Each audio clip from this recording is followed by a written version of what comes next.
Hey, deserving listeners, time to continue watching the trial. Let's watch. I'm not the one who fucking throws fucking pots and those are different. That's different. Else at me. That's different. That's one does not negate the other.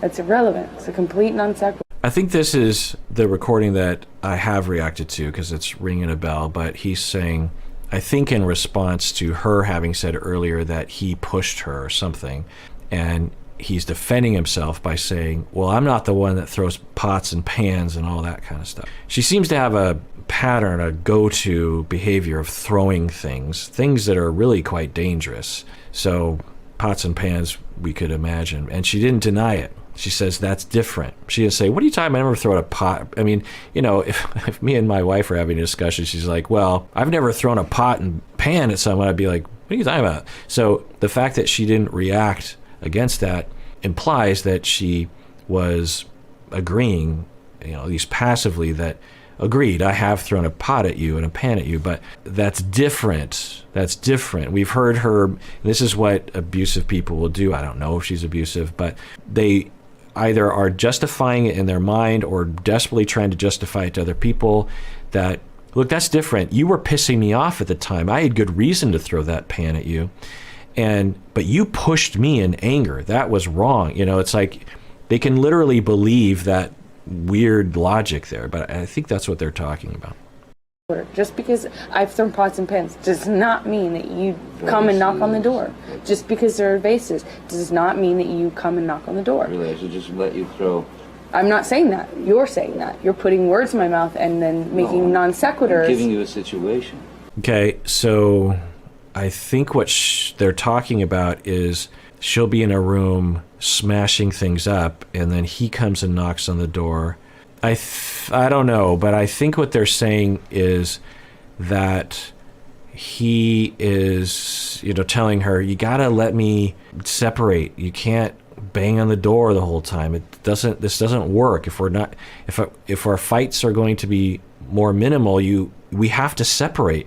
And I think then they got to a point where, this is total speculation, but I think she was saying, well, you do that to me too. You bang on the door too. So we both do it to each other. You know, there are times when I get away and you bang on the door. So we're all even. Everything's fine. And I think then he rebutted by saying, well, no, you're destroying things in our home, and that's why I'm banging on the door. When I go into the bathroom, I'm just sitting there on my phone. And so that's a different scenario. I think that's what they're saying. Anyway, let's watch. No, you're trying to justify how you don't or do come to the door based on whether I throw pots and pans. It's irrelevant. No, I'm justifying how you seem to think that there's this cowardice in me that runs away and I don't fight for you. And you're justifying that by saying I throw pots and pans? Okay, cool. Let's talk about everything you do wrong. I'm not the... Okay. It's pretty typical fight that I hear in my office or referred to in my office. You know, people just not really trying to, one or both people not really trying to work things out while they just try to bring up ammo against each other. But she is not denying that. She breaks pots and pans.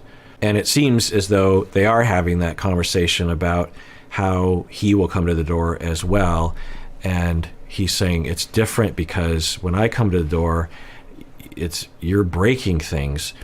And then he was saying, no, I'm trying to point out that I'm not you're calling me a coward. And that seems to be a theme in her attacks of him. You're not a man, you're a pussy, you're a coward.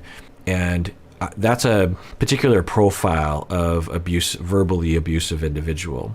They will, you know, use what works or use what feels right to them. And again, it's this sick motivation to get the person to love them and approach them and be a secure person. Of course, why would you do that? But that's their logic anyway. And it's a theme of, I am going to attack your character. I'm going to use words and evidence and scream at you to convince you that you are a pile of crap. because one, I feel like you are, and two, if you feel that way, then you'll start to realize that there's something wrong with you, and then you'll change your ways. And three, because that's how I feel on the inside, and I haven't healed from that or dealt with that yet. And one of the ways that I process that feeling is to make other people feel the way I do on the inside. I said to Travis, I said to you, hey, tell Travis what just happened. You told me to do it. You told me to. You said, go do that. I said, no, tell him what just happened. And I lied. And that you punched me in the fucking thing. And you figured it out. And you said, no, I didn't. What the fuck are you talking about? And I watched you lie. And then I didn't punch you, by the way. I'm sorry that I didn't hit you across the face in a proper slap, but I was hitting you. It was not punching you. Babe, you're not punched. Don't tell me what it... Wow. I've heard this clip before. Wow. I'm sorry. Just think about that statement. I'm sorry I didn't slap you across the face in the proper way. Imagine that, whatever word you use, you struck your partner. And maybe they use a word that you're like, a little semantic. And your response is, I'm sorry, the sarcasm. I'm sorry I didn't hit you across the face in the proper way. How dare you use that word? And how does that make any sense? There's no logic to that. It's like she feels like she's defending herself when there's no defense there. Like, I'm trying to think of a different defense. Like, you were so horrible that I didn't know what else to do. Like, that, of course, also wouldn't be a defense, but at least there would be some logic there. But nitpicking about the word, and I'm sorry, let's rewind that. I said to Travis, I said to you, hey, tell Travis what just happened. You told me to do it. You told me to. You said, go do that. I said, no, tell him what just happened. And I lied. And that you punched me in the fucking thing. And you figured it out. And you said, no, I didn't. What the fuck are you talking about? And I watched you lie. And then I didn't punch you, by the way. I'm sorry that I didn't hit you across the face in a proper slap, but I was hitting you. It was not punching you. I was hitting you. I was not punching you. I keep wondering, when they make the short movie or the mini series about this, what lines they will absolutely have to include, and I think that's one of them. I hit you, I didn't punch you. Now, I think what she's defending against and really trying to shoehorn in is he's saying, I asked Travis to come in and you lied to him. And I think in this moment she's like, I didn't lie because you said I punched you. I didn't punch you, so I didn't lie in that moment. I think that's what she's trying to say. Babe, you're not punched. Don't tell me what it feels like to be punched. Even a lot of fights. You've been around a long time. I know. Yeah. No, when you fucking have a close... You didn't get punched. You got hit. I'm sorry I hit you like this, but I did not punch you. I did not fucking deck you. I fucking was hitting you. I don't know what the motion of my actual hand was, but you're fine. I did not hurt you. I did not punch you. I was hitting you. Just imagine that you're wrestling with the fact that you struck your partner, and he's not even criticizing. He's mainly saying you lied to Travis about it. That's his main kind of point here. And you raise your voice at him. You say, no, you're wrong, and you're fine, and you've been punched before, you've been around the block. Like, just imagine, wow. It's really upsetting. What am I supposed to do? Do this? I'm not sitting here bitching about it, am I? You are. That's the difference between me and you. You're a fucking baby. Because you started... You are such a baby! Oh my God. I'm pretty sure I've heard this before, but holy mackerel. Wow. I'm laughing out of pain, I guess. That's awful. You're a baby. And then escalation, yelling, overpowering, bulldozing. He just brought it up as a topic, you know? He's not saying anything about it. He's not saying, I'm crying myself to sleep every night, which would be fine, but he's not saying that. He's not saying that he wants to leave her. He's just saying, you lied to Travis about that, you know? And don't tell me that I wasn't punched. You punched me. I hit you. I didn't punch you. And then when she's backed into a corner and there's no way out other than to take responsibility and to say, I'm sorry, I never should have done that. I shouldn't have lied. I shouldn't have hit. You call it a punch. I would call it a hit. Doesn't matter. Either way, I was wrong, completely wrong. And I'm sorry. And I'm ashamed of myself. I don't know what went wrong. I have a problem. You know, that's the proper response. But, you know, to escalate and start yelling at him and then to verbally abuse him in the midst of talking about a moment where you were physically abusive. And you victims, you people out there who have been victimized by intimate partner aggression and violence, this will look very familiar. When you finally speak up, or you know, even if you don't speak up, even if you cower, the abuser knows what's going on in your head, that you are afraid and you believe that you're being abused, and there'll be this, not all the time, but impulse from the abuser to say, oh, stand up, you pussy, you baby, you know, you've been around the, like, what a pathetic piece of crap you are. Like, yeah, wow. I've heard this audio before, I believe, but I think I hadn't heard it, having heard all the testimony up until this point, so it, you know, has a particular punch, if you will. Hold the fuck up, Did you Johnny. start physical fights?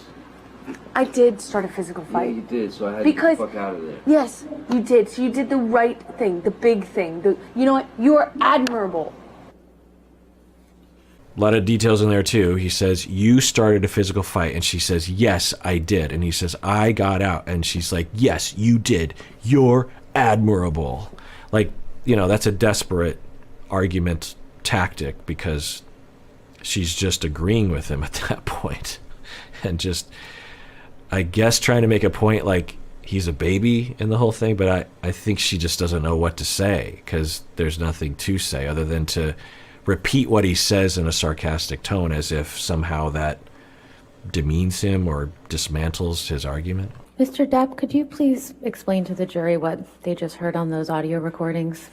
What was just played on the audio recordings was very much the tone and the aggression and the attitude and the need for a fight from Ms. Heard. That was, I don't know if that was some need for attention, but that was a sound that I had gotten very used to.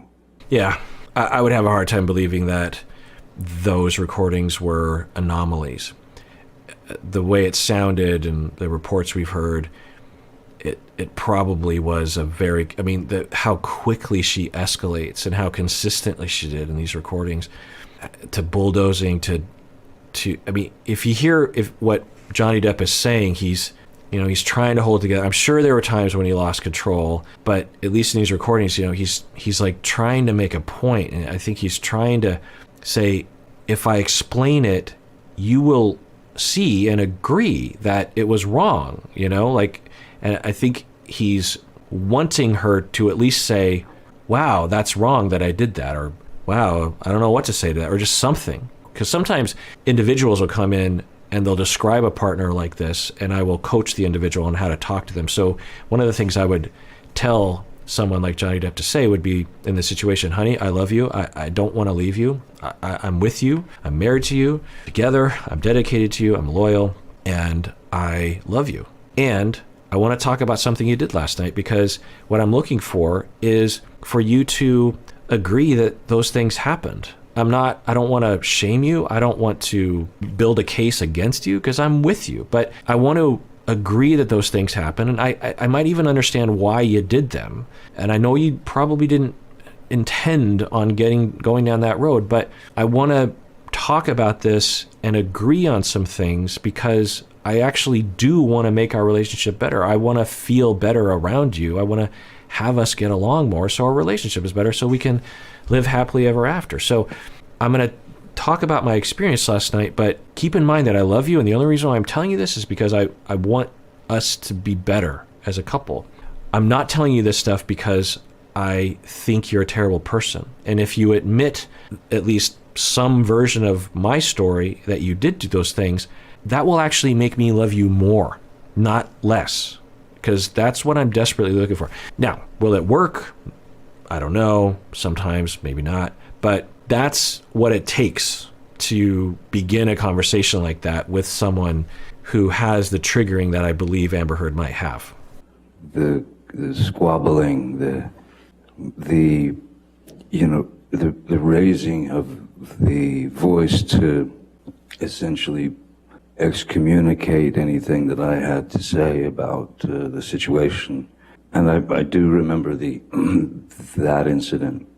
I believe that's from the when I was in the bathroom, and I was in fact taking a shower, and this was in penthouse 3, and she came banging on the door, banging on the door, banging on the door. I didn't answer. I was in the shower. I couldn't deal with it. I didn't want to deal with any more of that sarcastic, demeaning, aggressive, violent, toxic spew. Yeah, that describes it, at least the case they're making. All those words absolutely describe it. Sarcastic, demeaning, violent, toxic spew. And so I was taking a shower, and I didn't want to answer the door. She kept banging.